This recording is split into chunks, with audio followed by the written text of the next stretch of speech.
नमस्कार दोस्तों। आज जो हमारा टॉपिक है वो है फायर ब्रांच।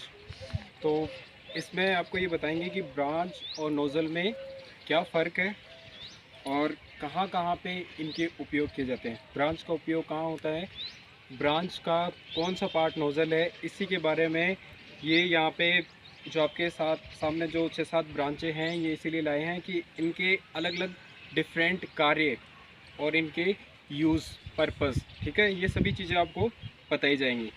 तो एक एक ब्रांच के बारे में मैं आपको एक्सप्लेन करता हूँ। तो सबसे पहले ब्रांच लेके चलते हैं, ये वाली शॉर्ट ब्रांच, ठीक है, इसका नाम है शॉर्ट ब्रांच। इससे एक और बड़ी इसी साइज की इसी आकार में एक ब्रांच आती है, उसे लॉन्ग ब्रांच कहते हैं, और ये शॉर्ट ब्रांच है। इसका यूज़ सबसे ज़्यादा फायर सर्विस में सबसे ज़्यादा इसका उपयोग किया जाता है। जो भी फिक्स फायर फाइटिंग इंस्टॉलेशन में जो होज बॉक्स होते हैं उनके अंदर भी सबसे ज़्यादा शॉर्ट ब्रांच रखी जाती है। इसे ऑर्डिनरी ब्रांच के नाम से भी जाना जाता है क्योंकि ये सबसे ज़्यादा अपना जेट की दूरी सबसे ज़्यादा तय करती है, इसीलिए इसका उपयोग किया जाता है। हर जगह अवेलेबल हो जाती है, ये ऐसी ब्रांच है। इस ब्रांच के जो पार्ट हैं वो 3 पार्टों में बांटा गया है। सबसे पहले ये कपलिंग है, जो नीचे का पार्ट है ये कपलिंग है, ये मेल कपलिंग है, इंस्टेंटेनियस कपलिंग है, और ये इंटरलॉकिंग में कपलिंग है। जब आप लोग ये मेल कपलिंग है, ये होज का जो लास्ट सिरा खुलता है वो फीमेल कपलिंग होता है, उससे ये कनेक्ट हो जाती है। तो फीमेल कपलिंग से कनेक्ट हो जाती है और ये मेल कपलिंग कनेक्ट हो जाती है, जिससे होज कवर हो जाता है। उसके बाद ये कपलिंग है, ये मेन पार्ट है पूरा। उसके बाद में ये नोज़ल है, नोज़ल खुलने वाली होती है, जो शॉर्ट ब्रांच की नोज़ल होती है ये खुल जाती है और इससे 2 चूड़ियों के द्वारा जोड़ा जाता है। जो चूड़ियाँ हैं, जो थ्रेडेड प्रकार की वी थ्रेड चूड़ियाँ हैं, वी थ्रेड चूड़ियों का उपयोग नोज़ल और ब्रांच को जोड़ने के लिए किया जाता है, और राउंड थ्रेड का सेक्शन के सभी इक्विपमेंट पे किया जाता है। तो ये शॉर्ट ब्रांच है। उसके बाद में मैं आपको बता दूं कि ब्रांच कहते किसे हैं। ब्रांच फायर सर्विस में वह हिस्सा है जो फायर फाइटिंग के दौरान सबसे लास्ट इक्विपमेंट जो उपयोग में आता है उसे ब्रांच कहते हैं।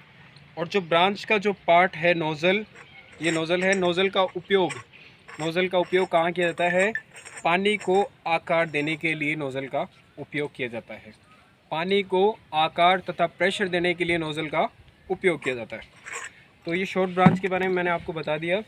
उसके बाद में आप ये ब्रांच लेके चलते हैं रिवॉल्विंग हेड, ठीक है।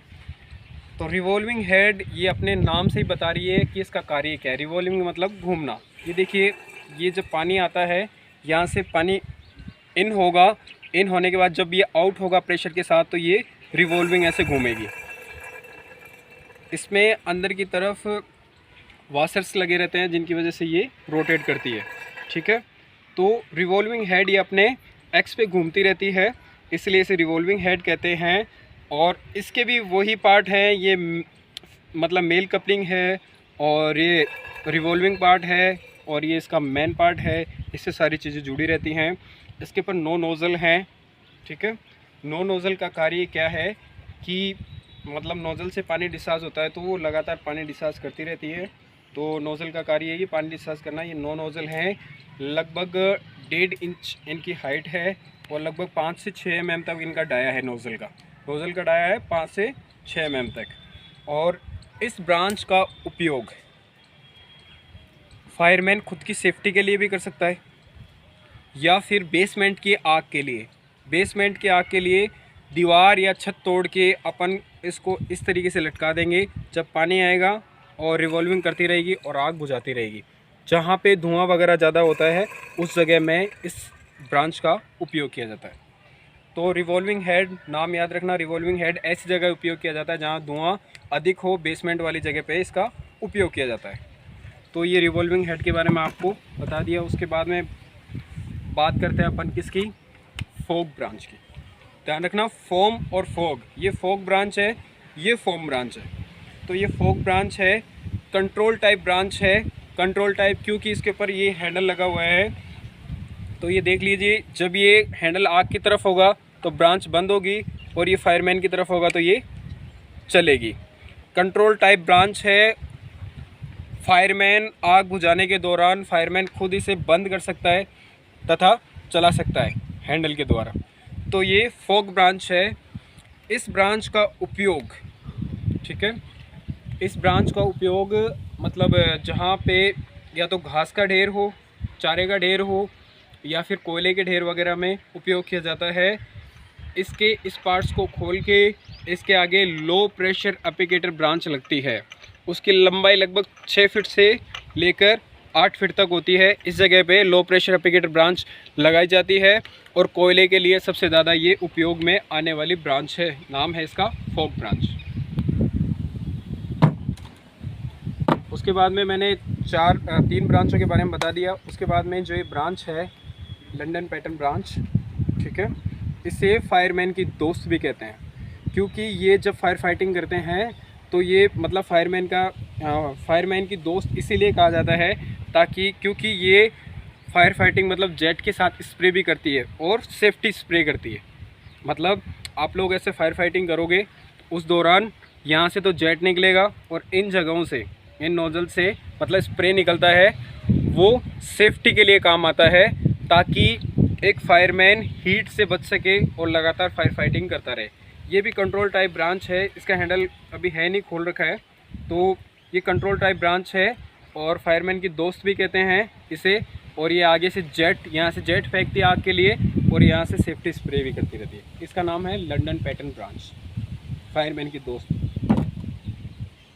उसके बाद में ये ब्रांच है डिफ्यूज़र ब्रांच भी कहते हैं, टीपी ब्रांच भी कहते हैं इसको। तो मतलब इसका 3 पर्पज़, मतलब 3 कार्य हैं इसके, इसलिए इसे टीपी के नाम से भी जाना जाता है। डिफ्यूज़र भी कहते हैं, ठीक है। टीपी और भी ब्रांच है, उन्हें भी टीपी कहते हैं। जो 3 कार्य करती है ब्रांच है, उन्हें सभी को हम टीपी कहेंगे, टीपी के नाम से जाना जाएगा। तो इसके भी वही 3 पार्ट है, ये कपलिंग है, ये मेन पार्ट है और ये डिफेक्टर पार्ट है जहाँ से पानी को तोड़ा जाता है, ठीक है। इसमें आप लोग जैसे ही इसको रोटेट करते रहोगे तो ये जेट स्प्रे और फॉग करती रहेगी। आपको मान लो कि तेज़ धार चाहिए, जेट चाहिए, तो जेट का उपयोग कर सकते हो।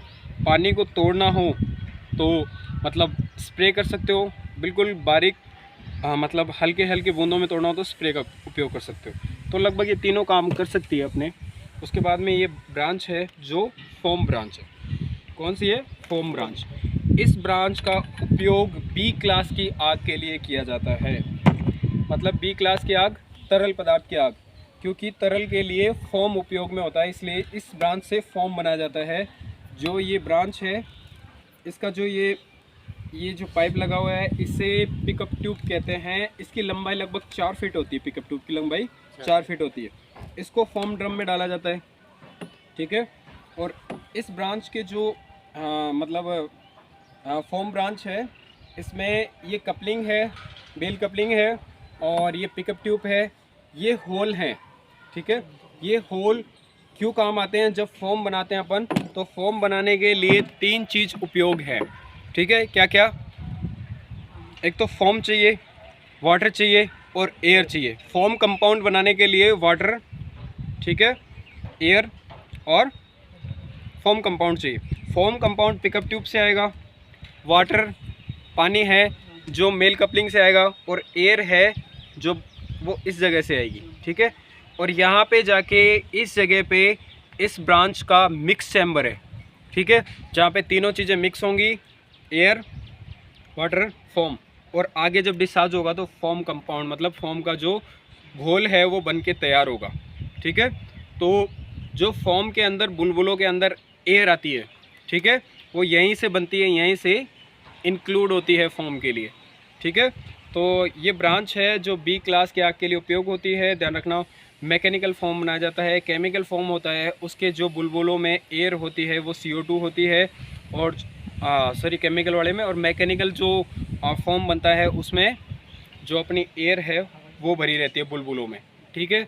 बुलबुलों में एयर होना ज़रूरी है, नहीं तो बुलबुले नहीं बनेंगे, ठीक है। तो ये फोम बनाने के लिए उपयोग में ली जाने वाली ब्रांच है, फोम ब्रांच है, ठीक है। उसके बाद ये फायरमैन एक्स है, ये रखी हुई थी तो इसके बारे में मैं आपको थोड़ा सा बता दूं, ठीक है। ये फायरमैन एक्स है। इसका उपयोग, इसे भी फायरमैन की दोस्त कहते हैं क्योंकि ये हमेशा फायरमैन के साथ रहती है, उसके कमर के साथ रहती है, ठीक है। तो इसका उपयोग है जो काफ़ी जगह पे है, लेकिन जो प्रॉपर इसका उपयोग है वो इलेक्ट्रिसिटी कट ऑफ करने के लिए किया जाता है। इलेक्ट्रिसिटी कट ऑफ करने के लिए कैसे, आप लोग कहीं फायर फाइटिंग करने गए, उस दौरान अगर लाइट कट ऑफ नहीं होती है, ठीक है, लाइट कट ऑफ नहीं होती तो आप जिंदा वायर मतलब चलती हुई इलेक्ट्रिसिटी को आप इससे काट सकते हो, ठीक है। और कहीं पे अगर मान लो कि आप लोग कहीं जा रहे हो, कहीं शीशा उसा या कोई खिड़की या फिर कोई पेड़ वगैरह फायर फाइटिंग के दौरान बीच में आता है तो उसको काट पीट सकते हो, तोड़ सकते हो आप लोग, ठीक है। फिर इसके बाद में मैं आपको बताऊं कि यहाँ पे ये जो फायरमैन एक्स है, इसका जो वोट टेस्टिंग है, आप कितने मतलब कितने वोट पे यूज़ कर सकते हो। तो ये जो 20,000 वोट तक, ठीक है, 20,000 से लेके 25,000 वोट तक इसका टेस्टिंग होता है। टेस्टिंग मतलब इसका जो रबर इंस्टॉलेशन है ये, इसका टेस्टिंग किया जाता है, ठीक है। टेस्टिंग करने के बाद मतलब इसको स्टैंडर्ड देके भेज दिया जाता है कि इतने पे टेस्ट किया, जबकि इसका यूज़ है जो आप लोग 25,000 से 3,000 वोट तक ही कर सकते हो। इससे ज़्यादा आप इसको टेस्ट नहीं कर सकते, यूज़ नहीं कर सकते। बल्कि इसका टेस्ट जो 20,000 से 25,000 वोट तक होता है, ये यहाँ तक ही इसका जो आयरन टुकड़ा है जो यहाँ तक ही है। उसके बाद में पूरा रबर इंस्टॉलेशन है, हाई लेवल का अच्छी क्वालिटी का इंस्टॉलेशन आता है ताकि करंट फ्लो नहीं होता। तो दोस्तों, आज की जो ब्रांच की जो क्लास थी वो लगभग अब ख़त्म हो चुकी है। मैंने आपको सभी ब्रांचों के बारे में बता दिया है। तो अगला जो नेक्स्ट वीडियो है वो जल्दी से जल्दी अपलोड करेंगे अगले इक्विपमेंट को लेके, ठीक है। धन्यवाद।